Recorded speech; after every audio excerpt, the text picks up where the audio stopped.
এর আগে মালদায় তৃণমূল নেতা দুলাল সরকার খুনের পর তৃণমূল বিধায়ক সাবিত্রী মিত্র তার গাড়িতে এবার হামলার চেষ্টা। সাবিত্রী মিত্র তিনি অভিযোগ করছেন যে রীতিমতো রেকি করে তার প্রাণনাশের চেষ্টা করা হচ্ছে।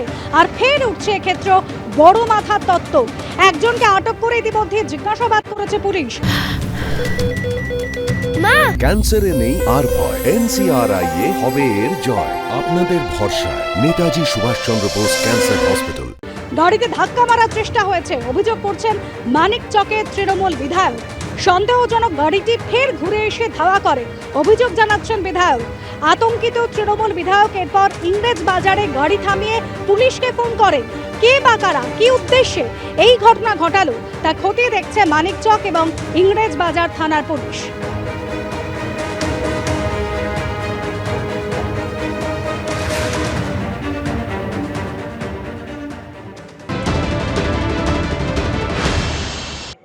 দুলাল সরকারকে খুনের ঘটনাতেও উঠে এসেছিল বড় মাথার কথা, যার উত্তর এখন পর্যন্ত মেলেনি। সেই বড় মাথা কে?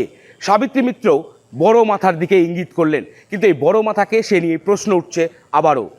এমনকি রেকি করা হয়েছে দুলাল সরকারকে খুনের আগে যেভাবে বেশ কিছুদিন ধরে রেকি করা হয়েছিল, দুলাল সরকারের গতিবিধির ওপর নজর রাখা হয়েছিল, ঠিক একইভাবে সাবিত্রী মিত্রের ওপরও নজর রাখা হচ্ছিল বলে সাবিত্রী মিত্র অভিযোগ করছেন। গতকালও মানিক চকে তার উপর দুজন বাইক আরোহী নজর রাখছিল বলে তিনি বলছেন। এমনকি মালদা শহরে, ইংরেজ বাজার শহরেও তার উপর নজর রাখা হচ্ছিল। গতকাল এই গাড়ি করেই ফিরছিলেন সাবিত্রী মিত্র। তিনি এই গাড়ি করে মানিকচক থেকে, নিজের বিধানসভা কেন্দ্র মানিকচক, সেই মানিকচক থেকে তিনি ফিরে আসছিলেন ইংরেজ বাজারের শহরের বাড়িতে। সেই সময় ধরমপুর পেরোতেই তার গাড়িতে ধাক্কা মারার চেষ্টা হয়, অন্য একটি গাড়ি ধাক্কা মারার চেষ্টা করে, সামনাসামনি ধাক্কা মারার চেষ্টা করে, কিন্তু কোনো ক্রমে তার চালক গাড়িটা নিয়ে বেরিয়ে যেতে সক্ষম হন। সেই সময় সাবিত্রী মিত্র বিষয়টিতে গুরুত্ব না দিলেও পরে সেই গাড়িটি আবার পুনরায় ফিরে আসে সাবিত্রী মিত্রর গাড়ির সামনে, এবং তখন আতঙ্কিত হয়ে পড়েন সাবিত্রী মিত্র।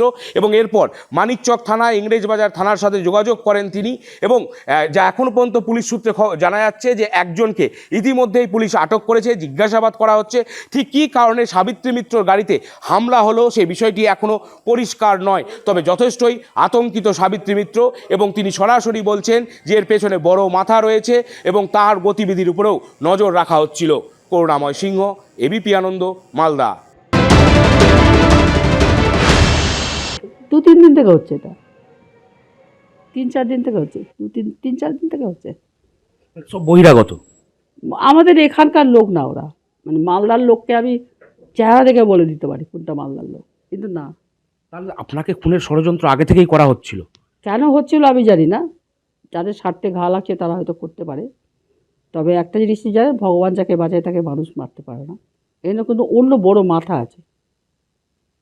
অন্য বড় মাথা বলতে আবার আমি আবার কাউকে পার্সোনালি ইন্ডিকেট করছি না, কেউ না পাক কারা এর পিছনে আছে, যেটা মালদার নেতাগুলোকে শেষ করতে চায়, সেটা আমি বুঝতে পারছি না। ফলে এখানে কেউ আছে এমন কিছু, কারণ আমার সাথে আমার একটাও শত্রু নেই বলতে গেলে।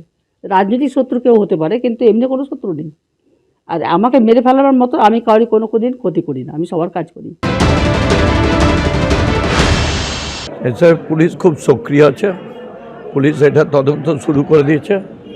পুরো সিসি ক্যামেরাগুলো যত আছে সব খোঁজা হচ্ছে। আমার আশা যে গাড়িটাকে বের করবে এবং দোষী যিনি আছে তাদের অ্যারেস্ট করা হবে। যেহেতু একটা উনি এমএলএ আছেন, উনি আমাদের লিডার আছেন, ওনার উপর হামলা হয়েছে, উনি অভিযোগ জানিয়েছেন, সুতরাং একটা উচ্চ পর্যায়ে তদন্ত হচ্ছে। আমি এমন কিছু বলবো না যেটা তদন্তে ব্যাঘাত ঘটবে, শুধু এটুকু বলবো পুলিশ সিরিয়াসলি দেখছে এবং খুব হাই লেভেলেই এটা চলছে। এটা তো পুলিশ দেখবে, মাথাগুলো কে আছে না আছে পুলিশ দেখবে, আমরা তো বলতে পারবো না।